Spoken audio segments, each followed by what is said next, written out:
Oh, well, hey there, you chicken nuggets. It's me, Carl, and welcome to Grow TV.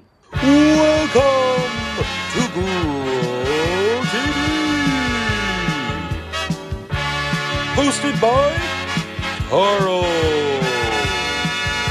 where we have fun with our friends, talk about Jesus, and go over everything the Bible has to offer. Now, once again, welcome to Grow TV.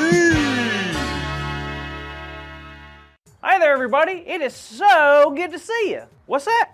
Oh, this? Well, to be completely honest, I wasn't expecting y'all. You see, all of y'all know that my main job is to host this great TV show called Grow TV. But sometimes when I get the chance, I like to deliver mail, like a messenger. That's right, delivering other people's mail is like one of my favorite pastimes. Something about taking long walks outside, seeing all the pretty stuff in the neighborhood. It's soothing, you know? Also, sometimes people leave snacks on the sidewalk, so... Never mind about that last one. Now you're probably wondering why I love being a messenger so much. Well, it's simple. Messages are important. I mean, think about it. Your parents coming to tell you that dinner's ready? Well, that's a message. A birthday card from your grandma, but like you open it and there's money in it and you're trying to like be like, oh, I'm reading the card, Grandma, this is so nice. But the whole time you're just focused on how much money is in the card. That's a message. Messages can bring sadness or joy. They can tell us new things or remind us of something from a long time ago. So as a messenger, I get excited about bringing people these.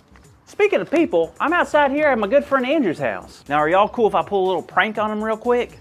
He doesn't really like spiders, so I got a little fake one for him. Let's try it. Hi, Angie, you home? Hey, Carl. Good to see you. And to you as well. Nice to see you as such as well. Anywho, I got a message for you. Oh, really? Great. Yeah, it looks like something someone ordered off the web. Nice. I've been waiting. Oh, I'm sorry. I thought that would be funny. Okay, it was a little funny. But seriously, is there anything for me today? Oh, let me see. Ah, I found one. Here you go. Awesome. Huh. What is it? I'm not sure. It says, "We are God's messengers." Huh, that makes no sense. Who's it from? It doesn't say. It just says Acts 9, 1 through 20 on the envelope. Well, that makes no sense. What doesn't? What the letter said, we ain't God's messengers. Whoa, hold up there, Carl. You don't think we're God's messengers? Of course not. That was like Moses, Deborah, Elijah. Paul? Exactly, Paul. He's a messenger for God, not me. I wouldn't be so sure, Carl. Do you know what happened in Acts 9? Is that where the ark drove into like this other dimension filled with like a whole bunch of marshmallow people? No, I'm not even sure that's in the Bible. Anyway, the story is something truly special. Do you have your Bible on you? You know I do. Acts chapter 9, Carl. Acts is in the New Testament.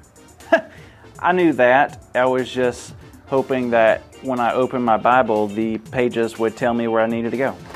Has that ever worked? No, usually Andy or Jada just reads it to me. X. Ah, chapter 9. What happened?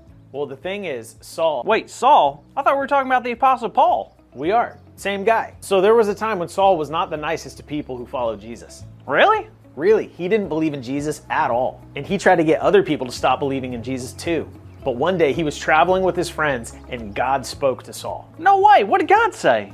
And God asked Saul, "Saul, why do you persecute me?" Saul asked, "Who are you, Lord?" And God responded with, "I am Jesus whom you are persecuting." He replied, "Now get up and go into the city and you will be told what you must do." Whoa, I bet Saul was pretty shocked to hear that. That's right. When Saul fell down, he tried to stand up and he couldn't see. He went blind? Yep, so they got up and went to Damascus, the city nearby. And he couldn't see for 3 days. Whoa, that's a long time. Was God going to help him? Of course, but not in the way you would expect. God spoke to a man in the city by the name of Ananias. God told him to go to a house in the city to find Saul, but he didn't want to at first. What? Why wouldn't he want to help someone? Well, if you remember, I said that Saul didn't really like anyone who followed Jesus. He had a reputation of hurting people like that, so Ananias was afraid that he might get hurt too. Oh, I understand that then. So what did he do? He trusted God. He did what he was told, and when he found Saul, everything changed. No way, how? They met in the house that Saul was in, and then Ananias put his hands on him and prayed. Then Saul's vision returned, and he could see. They spent time with him in Ananias' community. They gave him food, and he was baptized too.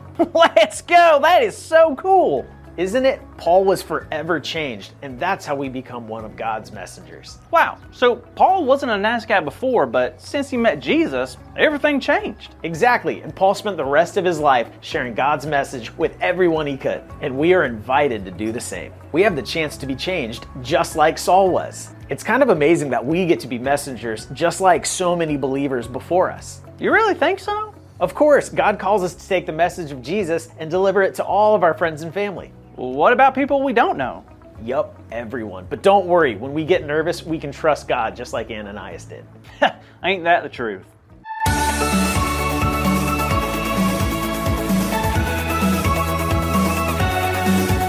Hey kids, guess what I got in the mail? It's today's big idea. You know what it is? I bet you do. It's we are God's messengers. So let's say it out loud so the whole neighborhood can hear us, okay? 1, 2, 3. We are God's messengers. Great job, everyone. Now make sure to tune in next week because we have a very special delivery for you. See you then. Thank you for watching, and tune in next week for a new episode of Road TV.